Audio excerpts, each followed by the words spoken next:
So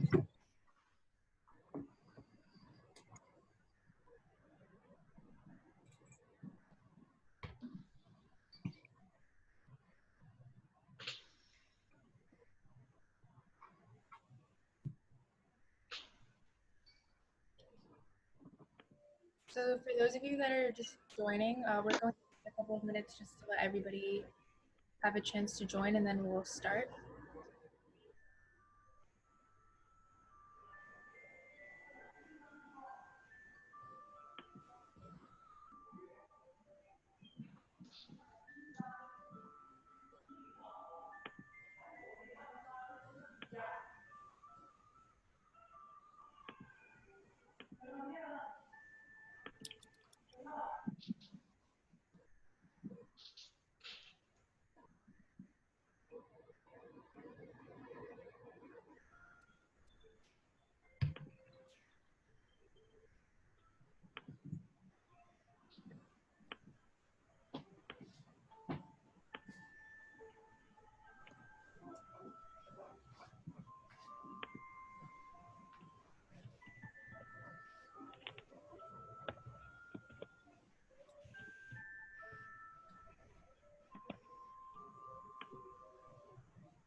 For those of you just joining, we're going to be starting at 3:10. And for now, if you could go to the link at the bottom of the slides at slido.com and fill out the initial poll, that would be great.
Okay, I think we're going to get started now.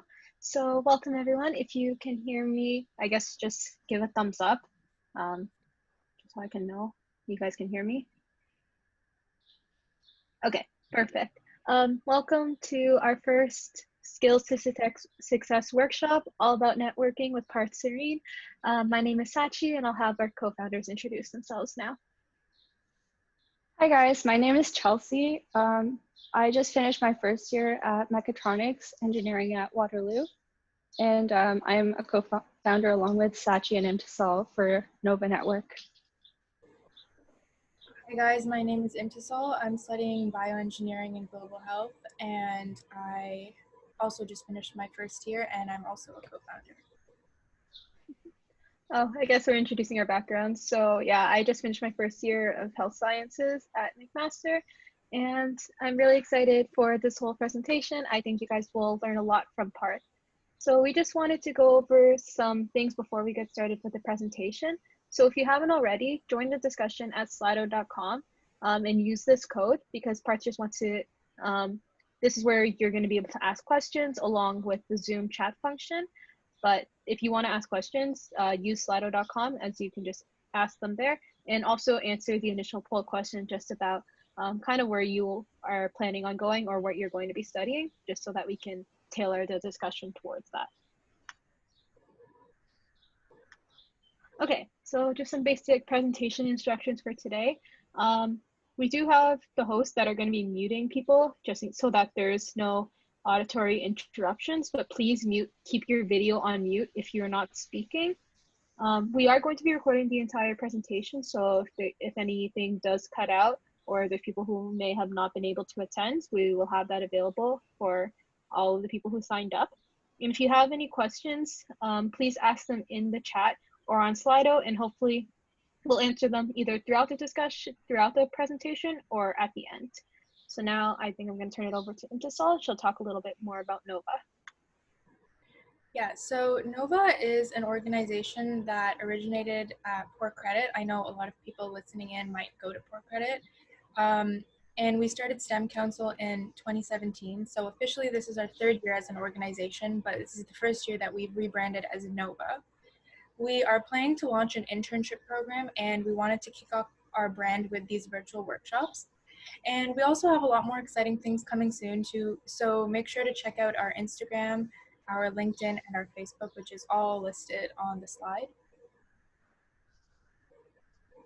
Yeah, and I'm just going to introduce this event. So as Sachi said, this event is part of a series of workshops called Skills to Success. And our goal is to help participants build and strengthen soft skills such as communication, leadership, work ethic, and problem solving. As a team, we encourage ethical literacy and well-roundedness in all of our members.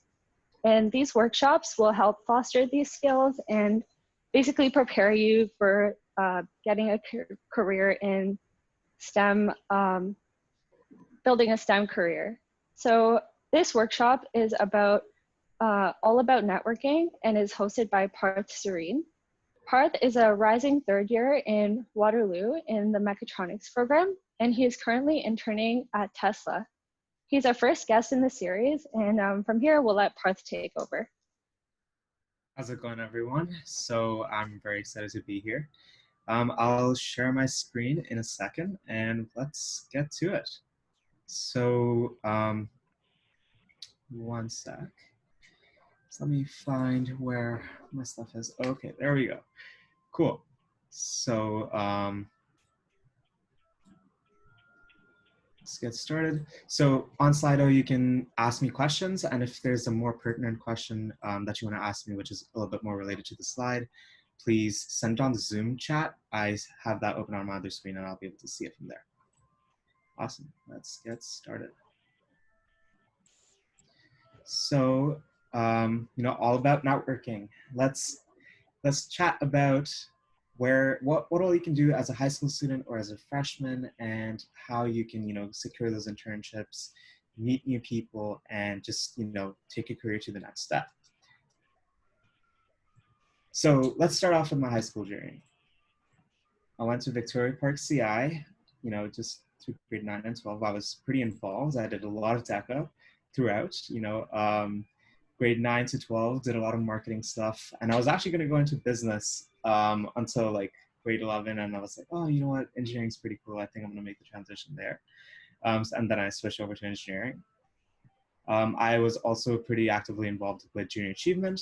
Over there, I founded 2 startups under SAP Labs. And SAP Labs is basically a company which is for business to business. They create a lot of software solutions for them. And by founding 2 companies underneath SAP, I was able to build my network up in that company and actually secure an internship right after grade 12. And that's the building I got to work in. It was pretty nice, downtown core of Toronto, 222 Bay, pretty sweet building. It was a really nice experience, got to learn a lot of different things, and just, that kind of kicked off my journey as an engineer. So now let's get to university. I go to University of Waterloo. As Chelsea mentioned before, I just finished my first term of my second year at University of Waterloo for Mechatronics Engineering. And I also like to be actively involved in my university as well. I am on the UWAFT team, which is basically, that's me a little bit over there. Basically, we take a regular car and make it into a hybrid electric car. So it, fosters green vehicles on the road, and there's a bunch of different things you have to consider and different things you have to do. I'm also involved in NSOC, which is our engineering society. We do a lot of resume critiques over there, and I was the director for resume critiques, so I know a couple things about that as well. Cool. So some places I've interviewed. It's a pretty big list. Done a lot of different places. First year I got to interview for Scotiabank, did IBM, TD, McKinsey, and I think I'm still missing a few from here, but you kind of get the point. I actually interviewed for Tesla in my literally out of 1.5 months out of high school. I interviewed for Tesla for a hardware engineering role on the Megapacks. I didn't get it at that time, but eventually ended up there. And then last summer, when I was doing my second term of first year, I interviewed for Apple, and I interviewed for Google back in first year as well. So did hit a lot of big names. Got a lot of cool opportunities to interview for these big companies as well. So how has my internship journey looked so far? I've been at a few places. SAP Labs was sort of my first unofficial internship because I was working at SAP as a IoT developer, which was really cool. Got to do a lot of hardware stuff, hardware prototyping in a sense. And then I went into university right after grade 12, and then I worked at Ritual, which some of you may know. It's a startup in downtown Toronto. They do a lot of food. It's like it's like skipping the line for the food you want to eat, and it's more targeted towards business professionals who work in downtown and highly populated places. Over there, I was doing QA as well as data analytics, test engineering, and a few other things. And then I went into Deloitte. At Deloitte, I was doing machine learning engineering and natural language processing, to be specific, which is how do you generate insights from textual data. And now, currently, I am at Tesla as a software engineering intern on the energy systems. And over there, I am working on distributed systems, cloud computing, and a lot of other cool stuff. So currently, again, as I mentioned, I am a software engineering intern at Tesla. I'm actually also working part-time for a startup called Personify, where I'm a product manager. So my day-to-day, I manage a few different engineering teams and get to chat with them about their progress, manage them in the sense where I can give the product insights and help them prioritize on what to work on. And I also have my own LinkedIn platform with a bunch of my friends where we post about a bunch of different things such as product management, software engineering, machine learning. A lot about product management recently just because there's so much interest in it. I'll chat more about it near the end.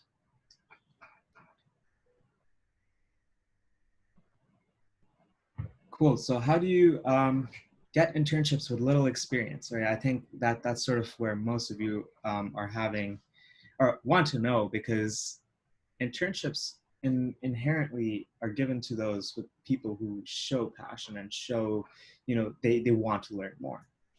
So the first thing you do is find your interest. So for me, that is clean energy, software engineering, and hardware.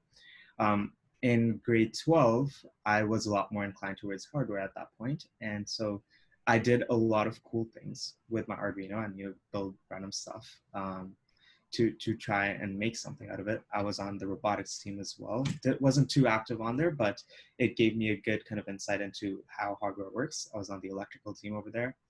And I was also on my school's Rube Goldberg machine team, which was like you build a very big machine to do a very small task. And so that was all kind of cool things and cool engineering-y things that I did in high school. However, now that you kind of want to do all these things with the target of an internship, you kind of have to think a little bit more of these things through.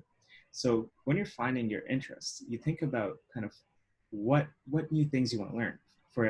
for you, it might be software engineering, it might be some piece of research, or just hardware. It could literally be anything, right? But you want to show and materialize that interest that you have.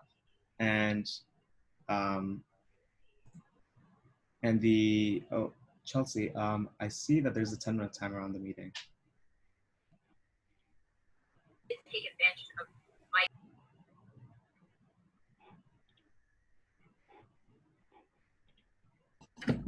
Imtisal or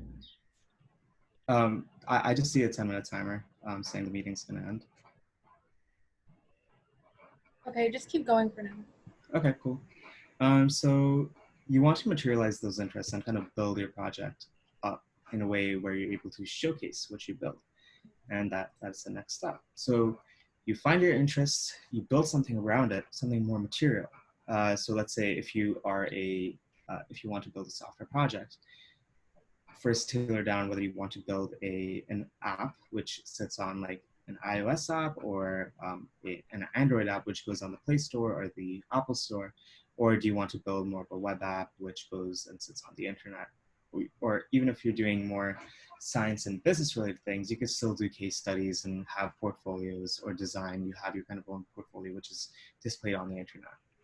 So those are kind of three things which you need to first do in order to build up your skills. Next thing is, when you come to showcasing these skills, there's two kind of main routes you can take. I like Medium a lot because you get to express your skills in much more depth. And LinkedIn is really cool to give people those short takeaways and give them give them the small things which really can make a difference. So let's say you make a project, you obviously will be learning a lot of things through those projects. So on LinkedIn, you can have your key takeaways from this project. I learned how to do this. I realized, when I get frustrated, I don't handle it well. These are the kind of steps I took. Or it's literally, you could do however you wanted to post about whatever you've built. And on Medium, you can go a little bit more in depth, maybe from a technical perspective, and actually showcase exactly how you built it. So let's say if you're making a Twitter clone, for example, you go on LinkedIn, you say, hey, I built a Twitter clone. These were the few things I learned. And here's the Medium article on how I built it. And if you want to check that out, go over there. So on Medium, you go and you write the entire technical depth, and you go into how you built it, what your purpose was, why you did it in the first place, and go from there. So basically, you want to showcase people, showcase your projects to people, and because you can literally build the best thing in the world, but if no one knows about it, then no one is going to give you that credibility. So you sort of have to build that credibility up yourself. And the thing is, if you don't have a lot of job experience going into anything, you need to be able to build that credibility in the beginning.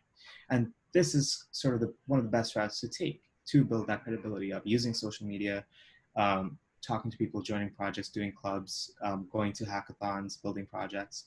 So all of those kind of, you need to showcase that you do those things, because your resume is not going to be enough for you to kind of showcase all of those. People, for example, if you're looking at a Tesla job, Tesla gets about like tens of thousands of applicants on each posting.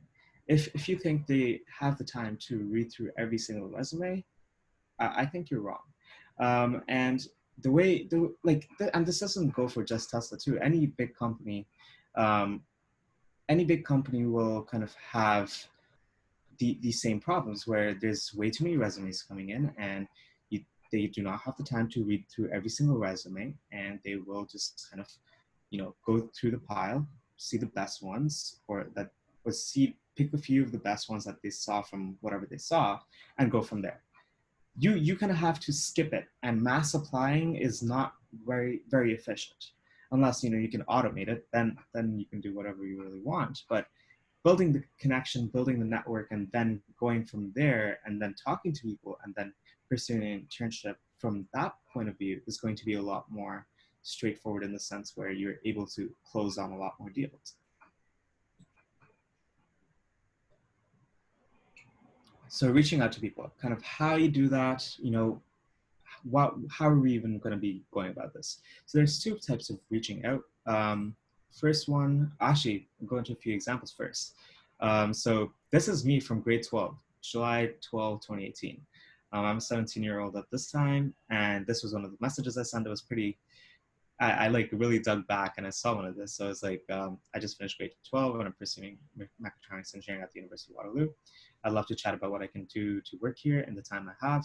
My co-op starts in January and I'll be hunting for co-ops.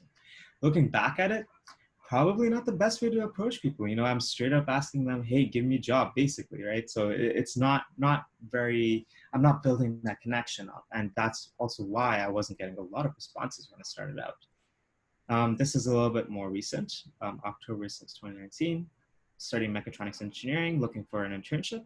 You know, I'm saying kind of what I'm looking for summer 2020. I have work experience in full stack machine learning and IoT systems.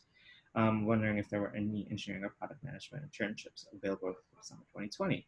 So I'm stating exactly kind of what background I have, indirectly saying that I would be an asset to the team, and then saying kind of, okay, like, do you have any engineering or product management internships? But even this can be improved. And we'll go into more templates and more things in just a bit. But growing your growing your network, right? So you want to meet more people, to chat with more people and kind of expand from there.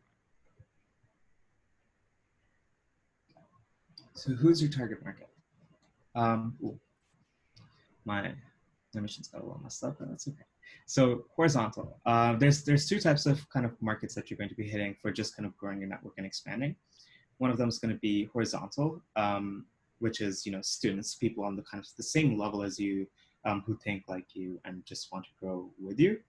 The next is vertical, people who are kind of higher up. You know, if you're an engineer, this would be full-time engineers, new grads, or, you know, in general, this could also be just new grads in general, managers, and for all my science folk in here, it would also be, you know, people who are in research, professors who are doing research, if you do want to go to a more research-based field. So this is one of the templates you can use for reaching out to these kind of people for growing your network, not really kind of finishing off on an internship. Let's say you want an internship in summer 2021. So you got a lot of time for that, right? People don't really know if they're going to be hiring in summer 2021 yet, but you have to grow your network. And in the future, if, you know, you are looking for an internship, it's going to be a lot easier to reach out back to these people. So you can, you know, go with a simple hi, person's name. I'm currently studying your major, or if you're in high school, you know, say what high school you go to. If they posted something last, you do want to kind of mention it, and you want to be engaging with the person before you kind of reach out to them. And you'll have to kind of reach out to them with something in mind and be able to create that connection. So this doesn't necessarily need to be about reading the last post, but it can be, but it can be anything that you're building a connection with. Also, everybody, if you can just go to the new link, please check the chat. We'll be continuing the presentation there.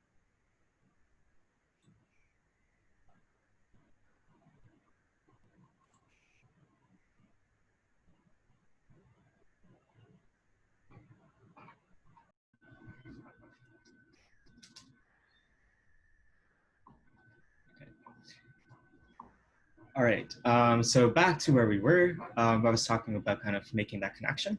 So over here, you want to make the connection with someone, you know, whether it was a post or an article, or if they, you know, haven't done any of those things before, even just engaging with them on comments, maybe tagging them if it's applicable to them is going to be nice.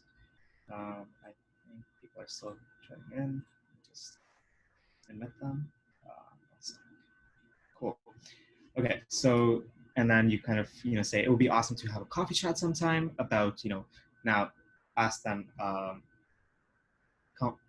their company, their role, their background, and ask them if they're free for some time, you know, the actual, whether it's a week or time frame that you want to chat with them about.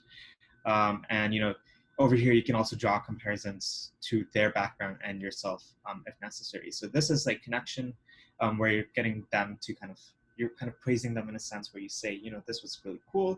And I think that should be really nice to get a coffee chat.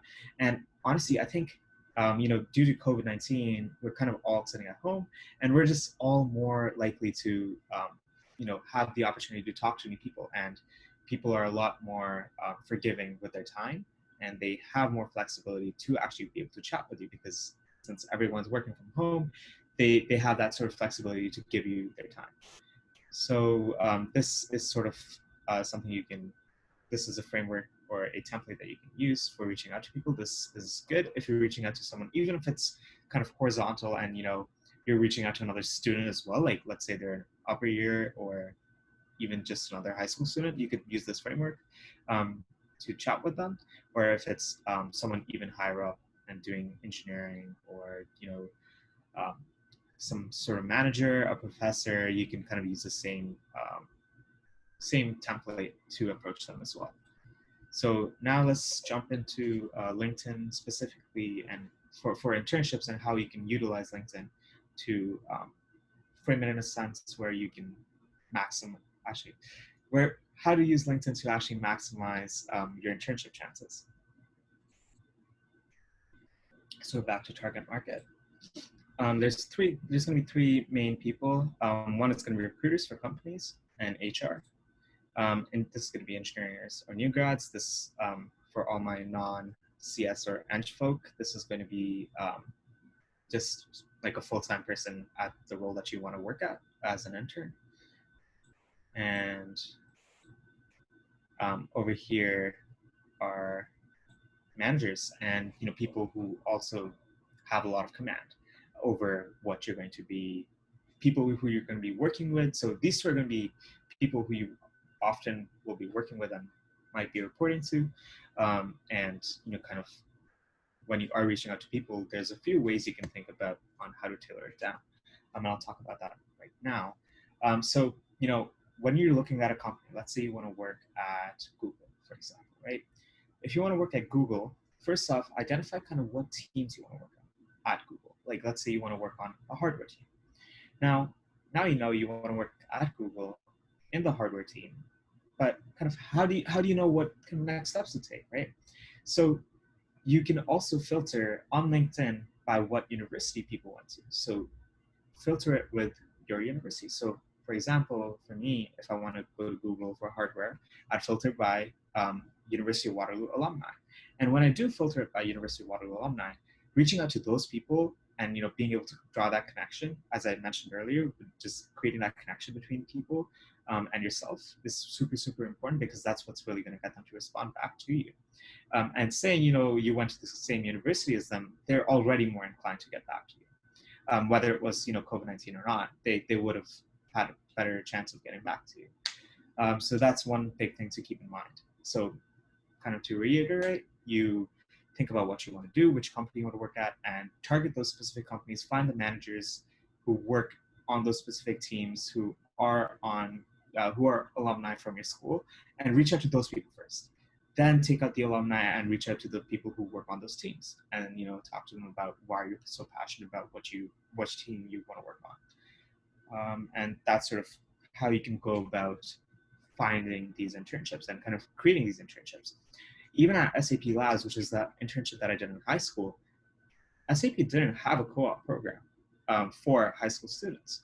They would usually hire, you know, upper years, like second and third years from universities for their engineering programs. So how do you, as a high school student, kind of stand out and, you know, say, hey, like, I really want to work here, and, you know, I'm super eager to learn, and I'd love to do new things. So first off, if you're kind of graduating high school, you kind of pitch to them in a way where, you know, you say what university you're going to, say why you want to work at that company. If there are, you know, open positions for co-op or internships, apply to those first. And then also reach out to these people and ask them, hey, like, I will work for you with unpaid. Because as a high school student, money doesn't matter.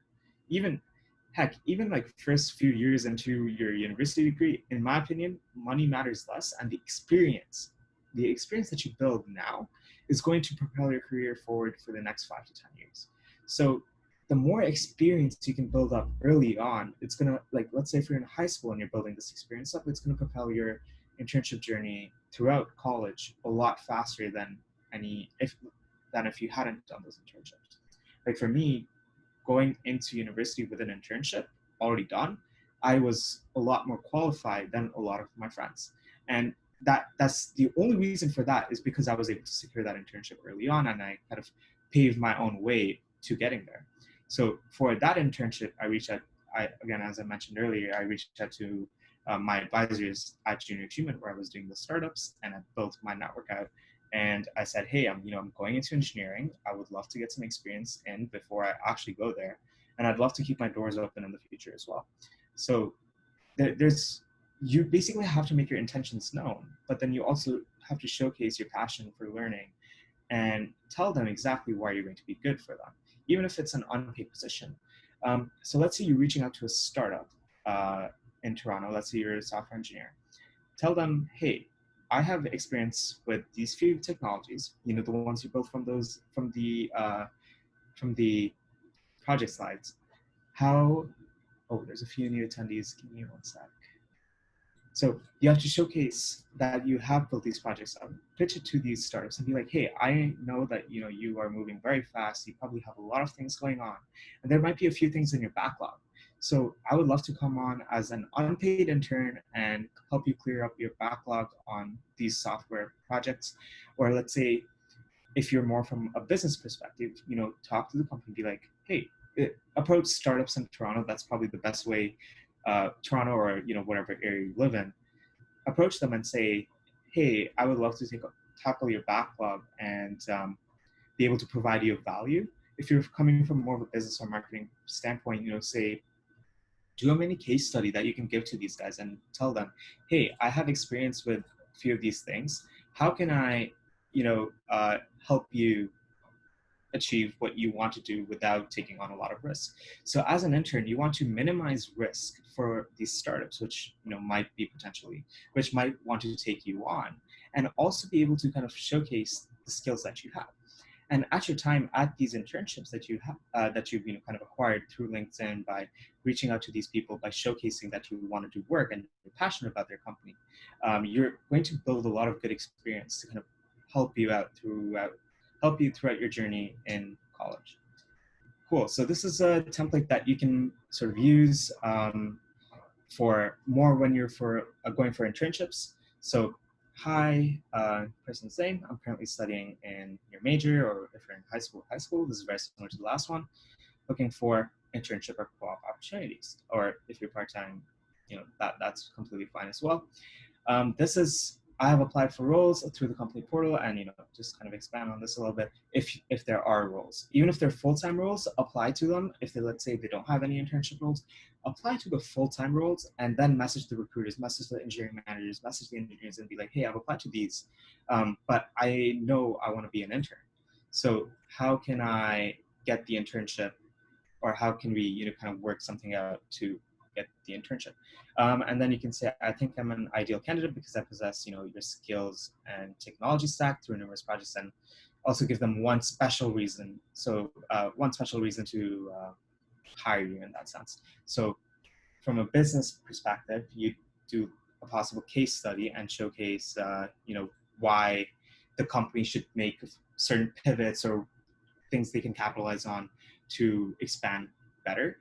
Because you as a high school student or you as a freshman, companies do want to see a lot of that initiative and having a tailored portfolio to their company and having a lot of experience with their staff, or whether it's business or science or engineering, you want to have the tailoring to the company, especially in those LinkedIn messages. You want to show the company that they're special.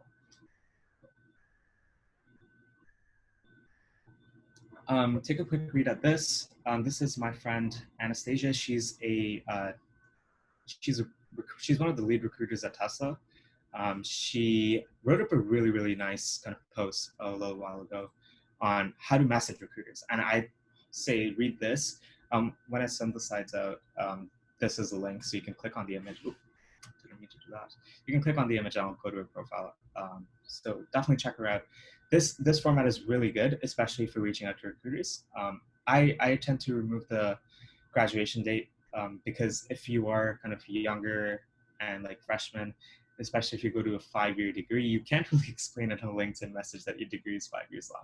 So I tend to leave that out, but that's kind of a more personal choice, although recruiters do like you putting it out there.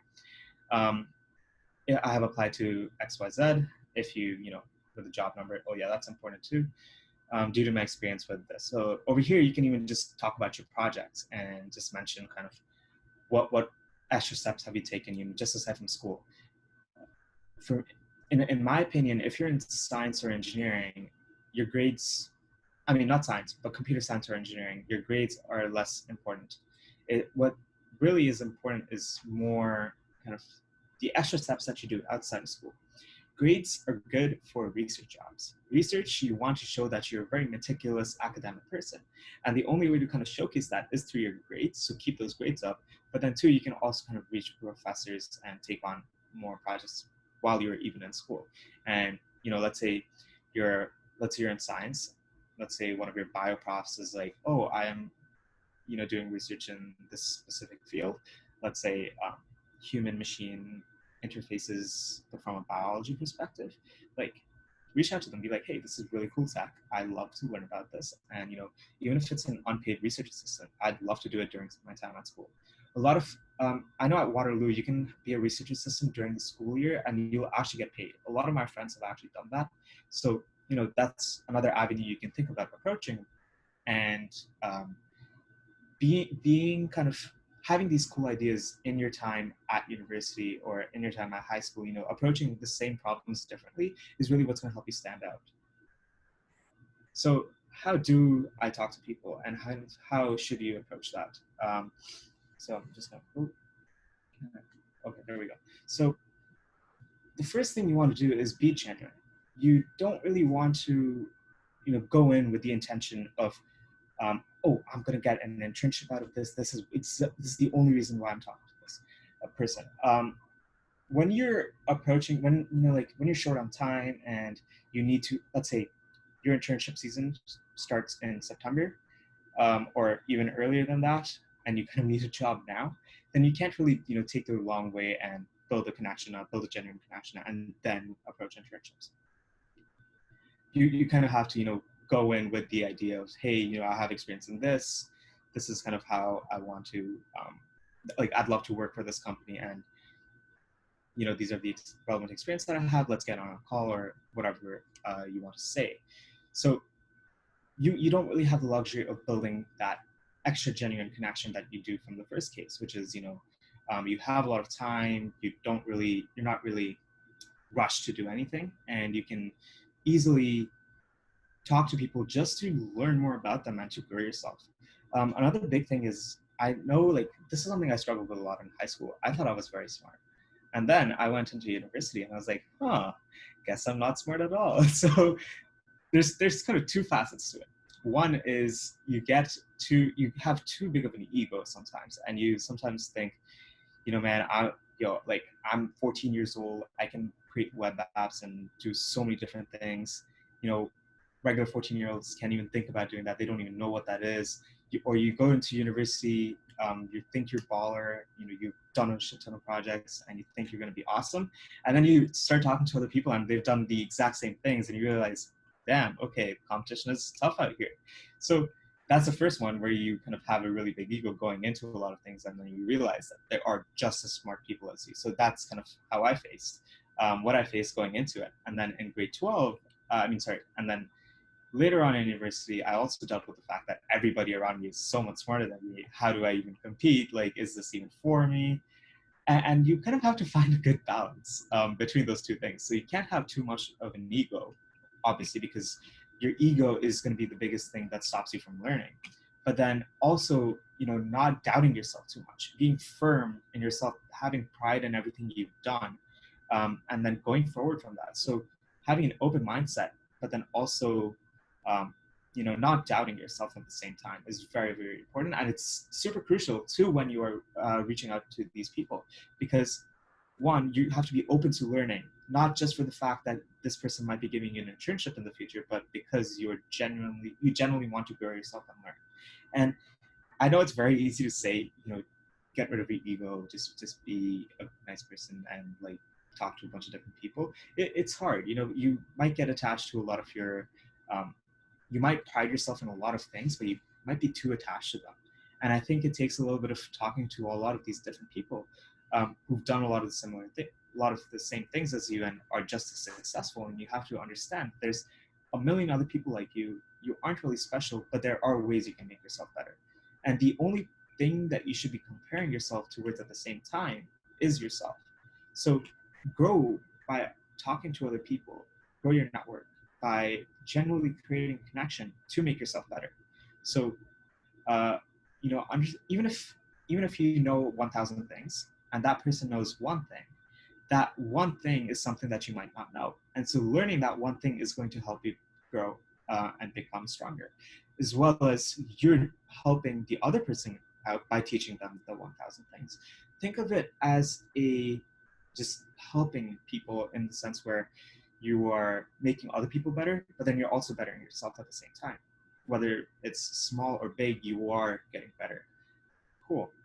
So that was big kind of topic on how I approach the kind of talking to people. I do a lot of coffee chats as well, and a lot of those coffee chats I'm talking to high school students, I'm talking to students with not a lot of internship experience, but I can guarantee you every time I talk to one of those people, I walk out knowing that I learned something new.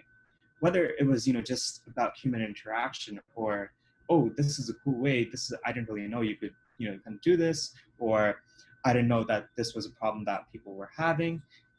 Anything is sort of something that I learn, which I can gain value from, make myself better, but then also be able to help those other people out as I was helped throughout my journey in high school. And even now, like, if you think that today I don't get help from other people, it doesn't even make sense, because I am only 19. I also need other people to be telling me how to navigate my own career and how to get better at what I do.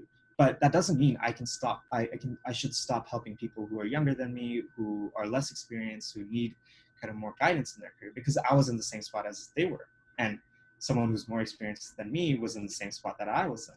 So it's a process which builds up. And as you, let's say, if you're going from grade 12 to university, I encourage all of you to kind of give back to the community as well. Talk to people who are younger than you, kind of help them, guide them. Try for them to not make the same mistakes that you did when you transitioned from high school to university. Okay, so just gonna grab a quick second. So touching on a few of those principles of kind of giving back, Augment is one of the things that me and my friend founded.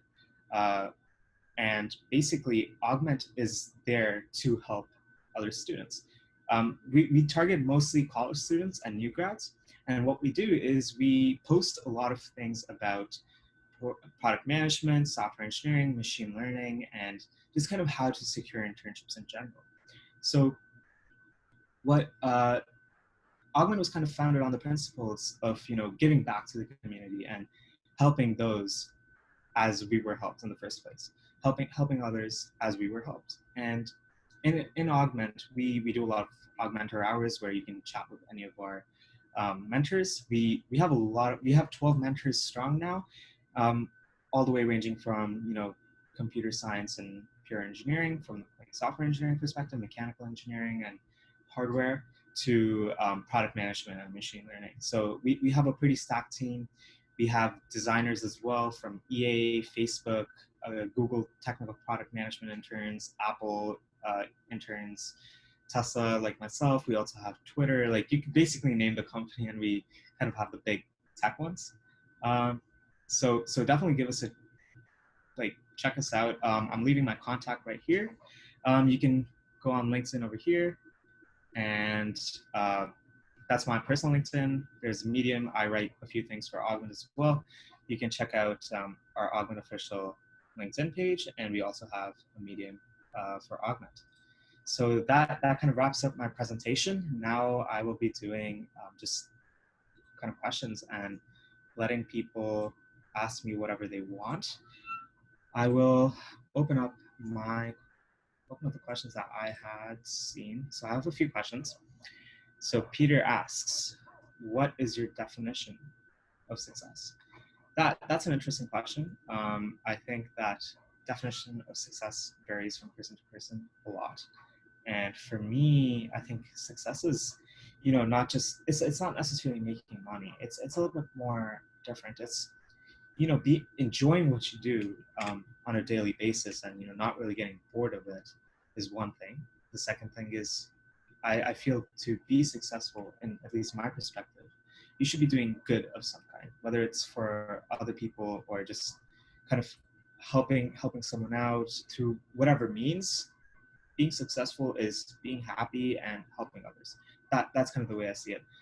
Altruism is another kind of philosophy which was introduced to me by one of my friends, and I recommend for you guys to check that out as well. I don't think I have any other slides. Yes, no. Cool. Next question. Any specific tips for someone who plans on pursuing CS or software engineering before going to university?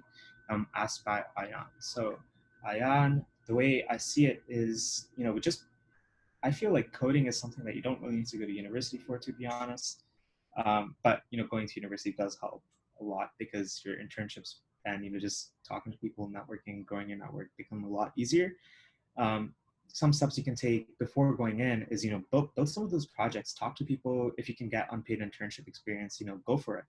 Talk to startups. Use your connections. Even if it's your parents' friends, or your friends' parents, however you want to look at it. Just try and utilize the network that you already have and you think you don't have, but then also utilize LinkedIn, build those projects up before you go into university, because it'll give you a big edge when you are looking for your first kind of true paid internship in university.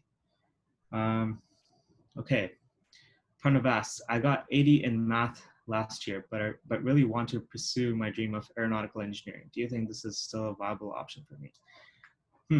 That is interesting. I haven't been asked like pure high school questions in a while, but the way I see it is, if you want to go to a good university, you do need the grades in high school. That's just kind of how it is, right? My best kind of tip is grind hard. Make sure that you don't get an 80 on the current year or on your next year. Let's say you're in grade 11 and you finish with an 80. Make sure your average is high for grade 12, because a lot of the schools are going to be cutthroat. Like going into Waterloo, I was accepted. I got early acceptance for mechatronics, and I had a 96.3 average at that time. Don't ask me what my average is now, but it used to be high in high school. But again, right, your goals kind of shift when you do get to university. Like for me, it's always been about co-op. I want to be the best at kind of, having my own brand. I want to be the best at co-op and getting all these really awesome internships, and grades haven't really been it for me. I don't feel like they do as much if you just want to go into workplace after your degree. Okay, do you think money is more important than happiness? Kyle asks. I feel they're somewhat intertwined, because there's a base level of happiness which you get from what you do, and kind of things you can do. I don't know if you've seen How I Met Your Mother, but one of the characters wants to become an environmental lawyer, and that is where he kind of gains the most amount of happiness from. However, there is no money in environmental lawyering, and so he switches over to corporate and he makes a lot of money, except he isn't happy. However, money can help you sustain your life and kind of move forward. However, it doesn't necessarily mean that you are inherently able to enjoy what you do. And so enjoying what you do is one thing, but money is also necessary to be happy in your life. So you need to be making some base amount to live a decent life, because you do have to pay for food, you have to pay for a house over your head, and you have to kind of take care of yourself, but then also be able to enjoy what you do. And I think finding that balance is really important. Okay, how could you gain internships in business non-related to technology? I find it more difficult to start personal projects in this field. Case studies, my friend. So I don't know if you've done DECA, but a lot of the companies actually do like case studies. So think about a business as a case study and kind of how you'd approach it, different avenues you can take about approaching the business, making the business better, thinking about their business plan, marketing plan, and see kind of what steps you can take to make that better. And then pitch it to someone, you know, message their VP of marketing on LinkedIn, be like, hey, I wrote this slide deck on why your marketing plan sucks, and this is how I can make it better using social media, or how I can improve your social media plan. And like really flush that out, talk to that person. You're gonna have to go on a very case-by-case basis, but by doing that, you're sort of building a project up. And by doing these case studies, you know, make a portfolio, stick that project on your portfolio, case study on your portfolio, and go from there. What are some good companies to apply for co-op as a first-year mechatronics science student? If my co-op starts in January, should I start looking now? Yes. You want to do the first thing, which is like start building your connections up now. Because January is a little bit far. Co-op, if you're looking from the Waterloo cycle, it opens up in October, like second week of October. So Waterloo is going to get you to start making your resumes like second weekend. So you're going to have to hit the ground running, make sure you kind of are ready to do that. But going in, just apply to whatever companies you get. I say that it's not very important, but don't just use Waterloo Works, which is the internal kind of job application site. Also use external websites like LinkedIn and, you know, different job boards such as Indeed and whatever it may be. And you have to kind of utilize everything you have.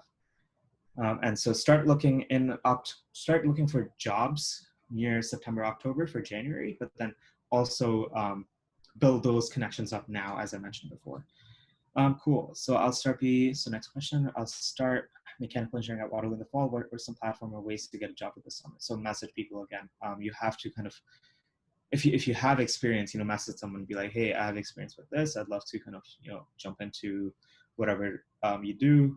If you have mechanical design experience, you know, you make use of that. Let's say we're on robotics or something. If not, no,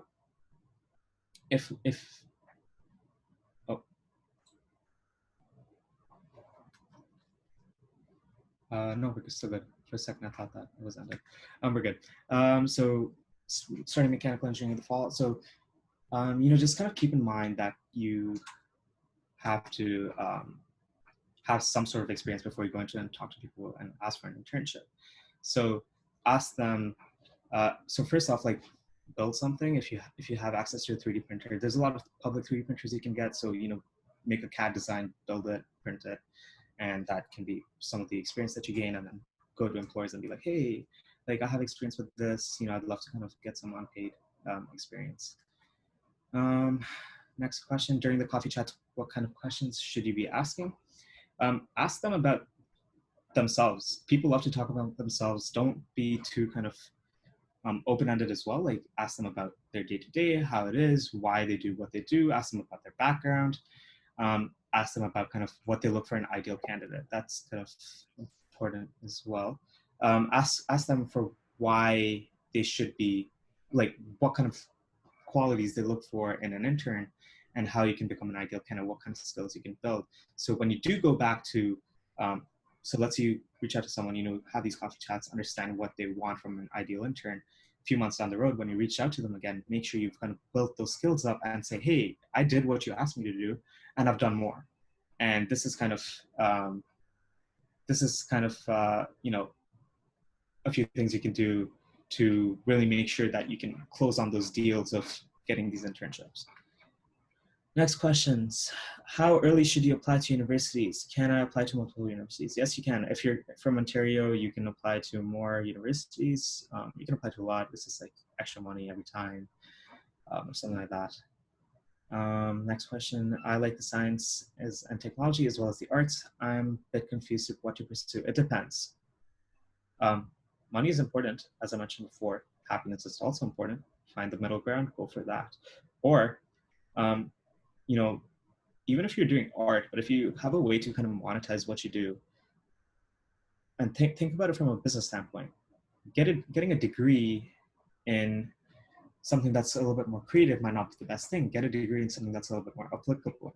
Even if you do end up going into technology and your passion is art, you could literally make something with where you integrate technology and art and go into market from there. And so try and find common grounds between what your passions are and what kind of degree you choose. So, have a fallback. So for me, engineering was like also kind of a fallback. Like, let's say I don't even enjoy engineering, at least I'm gonna get paid when I graduate pretty well. Okay. My friend Pranav, I think he's in this call, he's in really bad school and isn't receiving the best marks. Do you have any grade for him? Hey, come on. Do you have any advice for him? Hey, don't bash your friend. But like, for me, what helped me in school, high school especially, and I think even in university, read a little bit ahead. Do the chapter that you're going to cover in class like a week before, and when you go into class, you're basically reviewing it. And trust me, your grades will jump up 10%. To what extent is degree considered in terms of internship type? Oh, doesn't matter. So like, for example, me, I'm doing mechatronics. Mechatronics is basically mechanical, electrical, and software. Although we don't cover a lot of software stuff, I feel in terms of engineering internships, your degree matters to the point where you, like, your first couple internships might be a little bit more involved to your degree, or it might be harder to get the job that you want, especially if it's outside the scope of your degree. But then if you really try and you do those projects, as I mentioned before, like, your degree matters less and less. And nobody's going to ask about your degree once you graduate 5 years down the road after you graduate. Okay. For the sciences, what type of projects could I pursue? Is there anything other than research that I could do? Man, I don't really know exactly how I can answer that. I don't have a science background. I've done business a lot, and I've done a lot of engineering and computer science, but not a lot for sciences. Other than research, especially, like that's sort of everything that I know of, at least. Hey, will you open Zoom for questions and like mic on the call? Yeah, can you guys unmute yourself? We can have an open discussion right now. I think we have a little bit more time. You can type in the chat. Oh, okay. Okay, I have a few more questions in chat. Give me one sec.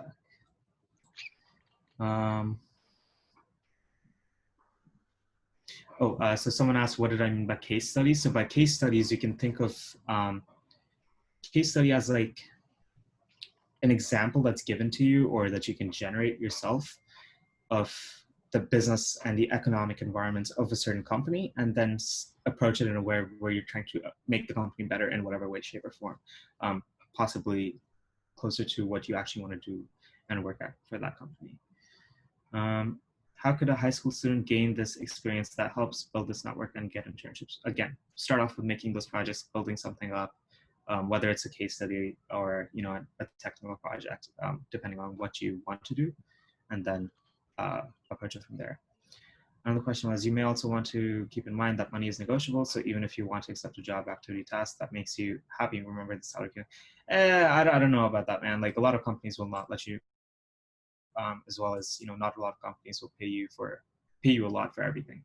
Let's say you're working as a software engineer in Toronto, there's some limits to what kind of money you can get. And if you're working as a software engineer in California, you're going to be making a lot more money over there compared to Toronto, even though you're doing the same job. Just a few things to consider. Can you guys unmute yourself? Maybe Chelsea or one of you guys can try, and then we can. Yeah, I think we can unmute ourselves. It works for me. So, it's just if guys, people want to. Yeah.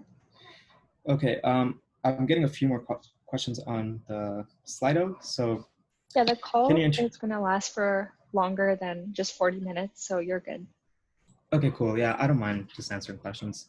Can you integrate two different fields in university or in some internship and do both? Yes, you for sure can. Product management is actually one of the fields which uses a lot of business kind of ideologies and applies the engineering mindset. Let's say technical product management is where you deal with more businessy things from a high level, but also work with engineers and help them prioritize on kind of what things you want to do, on what things should be worked on first to help make the product better, but then also kind of bring the user perspective into them and help showcase the user perspective to the engineers to make a more cohesive product. I feel as if I'm losing motivation to study. What advice do you have to keep this motivation to get better grades going? Yeah, burnout is very real, my friends. So make sure that you're not burning out. What I do, so I'm doing a lot of things every single day. Like I get up around 9:30, work for Personify, which is a startup, as a product manager. Then I work from 12 to 8.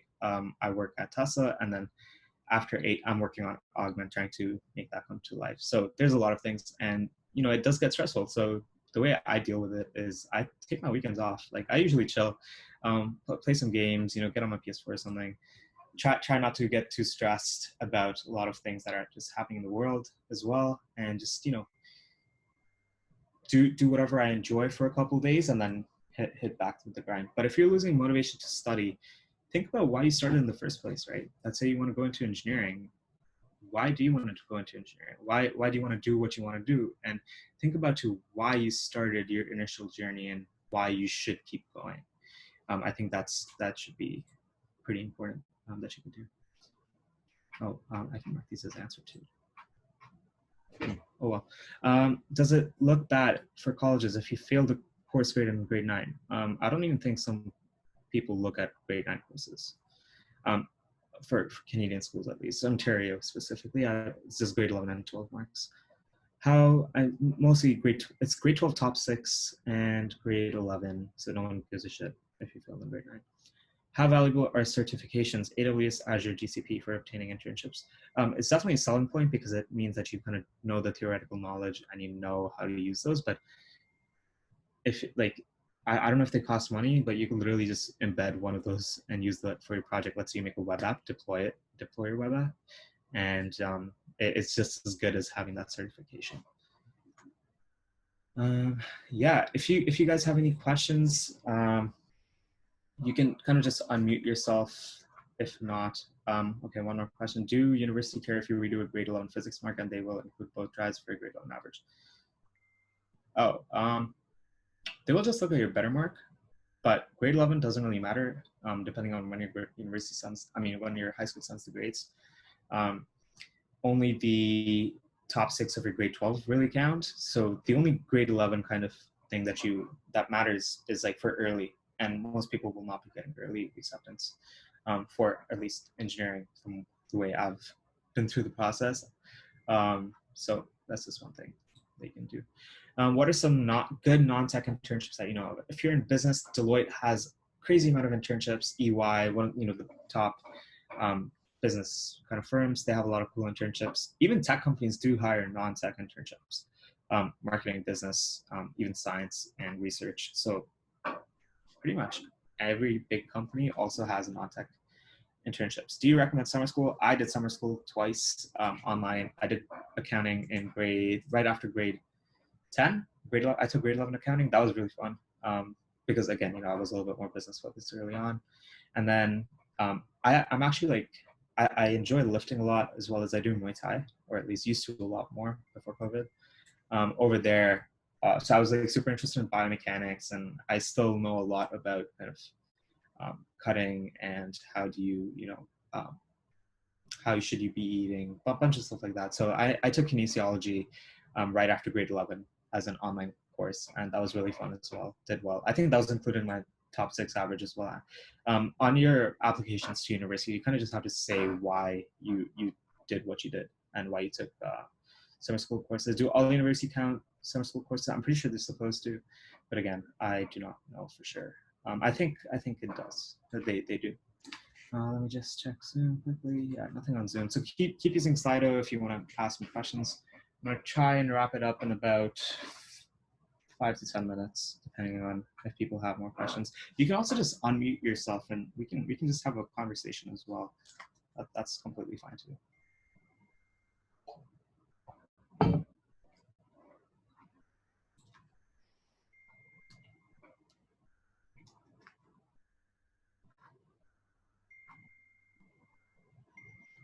Okay, do any of our hosts have any questions? Chelsea, Intel, any of you guys? Yeah.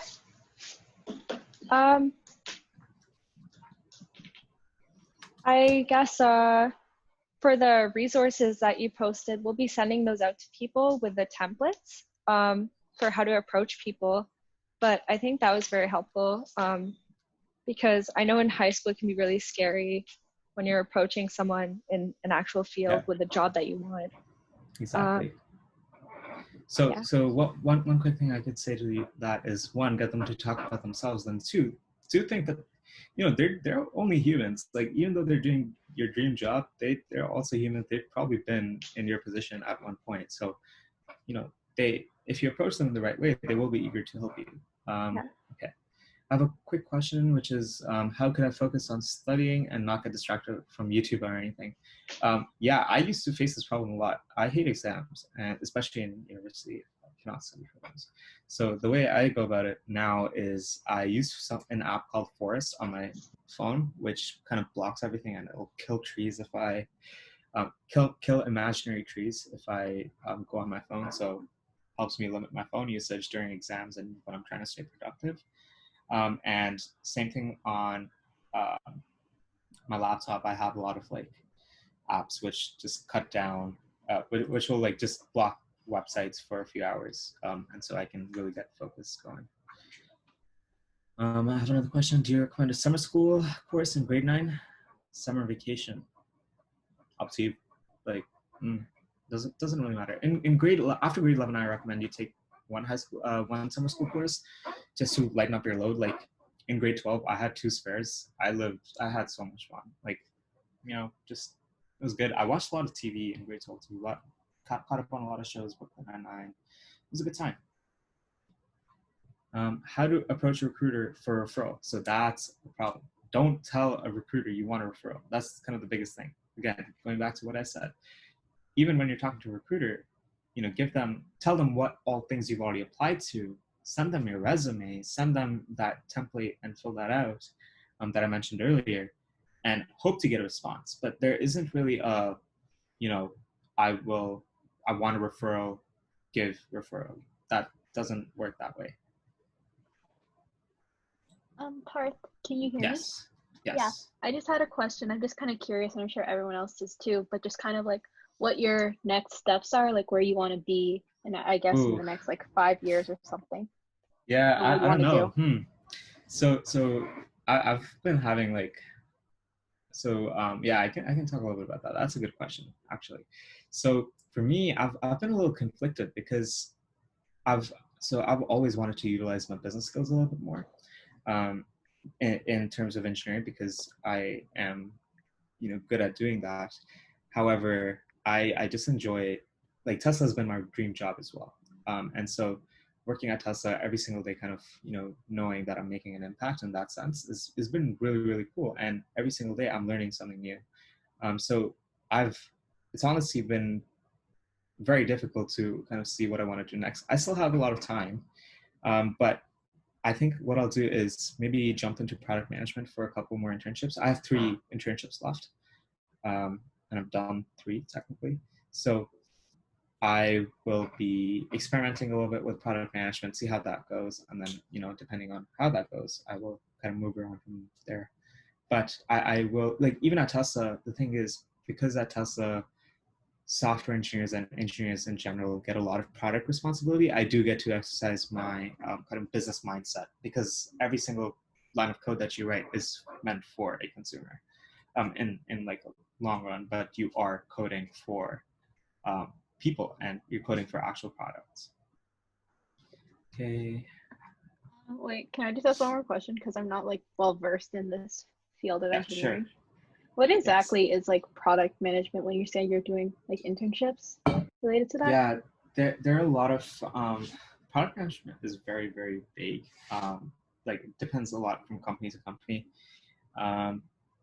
But basically, think about it as, so there's kind of 2 main differences. So one, you can be a product manager from more of a business perspective, and you can be a product manager from more of a technical and engineering perspective. So in engineering teams, you have a bunch of kind of features which you need to build out for a product.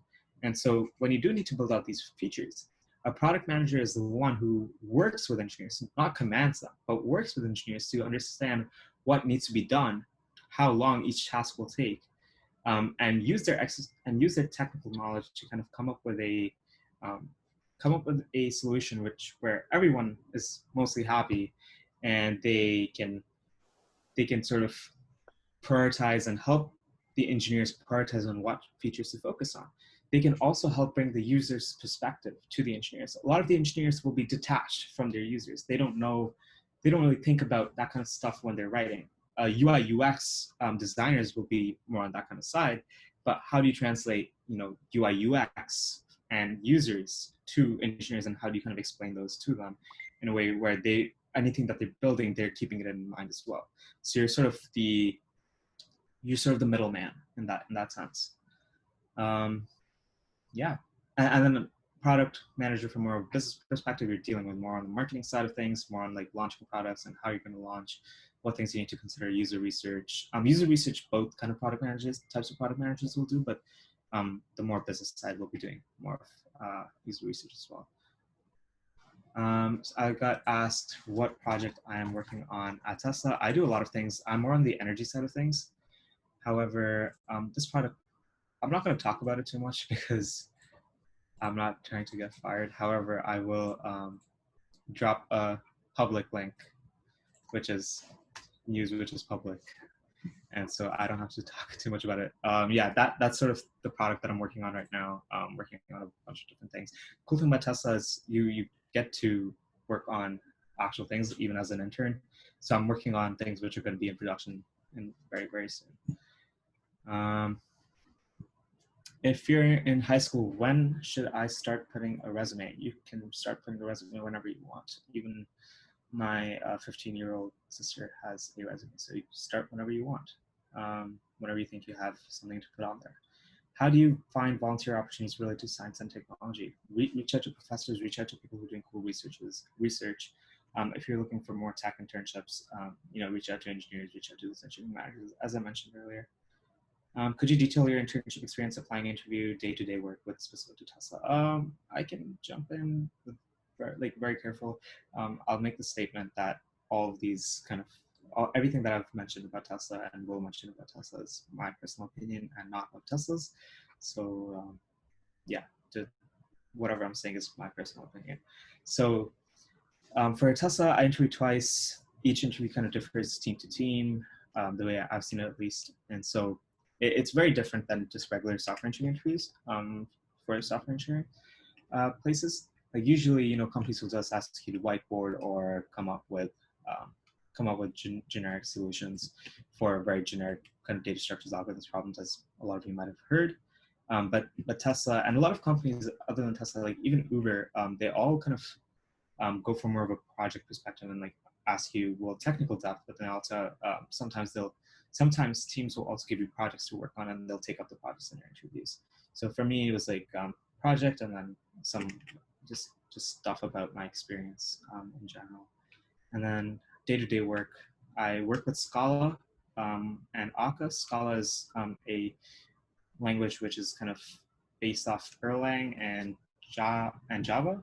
And so it has a lot of cool things. It has a very high learning curve, but it's really, really good for distributed systems. And we use it with a framework called Akka, where we're using finite state, where it's all functional programming, and you can basically model a lot of data very easily using actors, which I'm not going to get into, but it's a lot of technical things.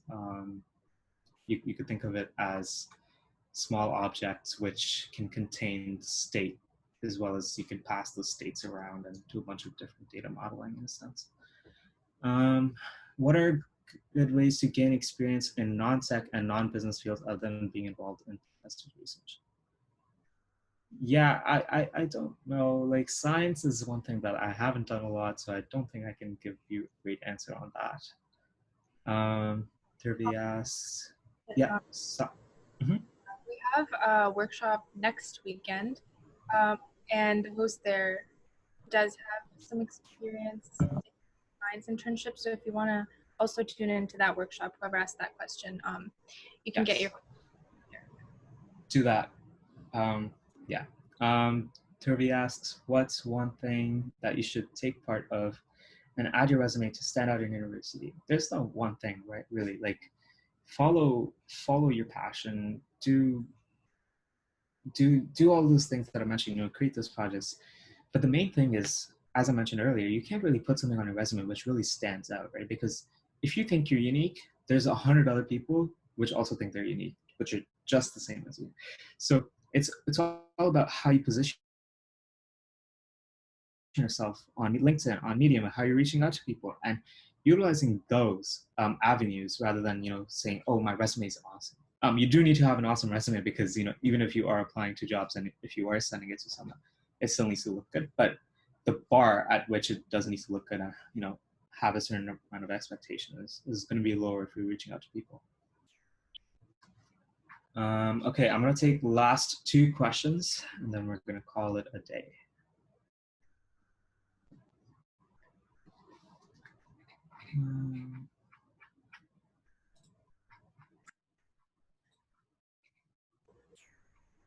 Is that all the questions? Seems so. Okay. Got a lot of science people here. If anyone has questions that they haven't thought of yet, you can reach out to either us or Parth directly. You gave your social media at the beginning, right? You can. Yeah, I'll also drop my Calendly link. Give me 1 second.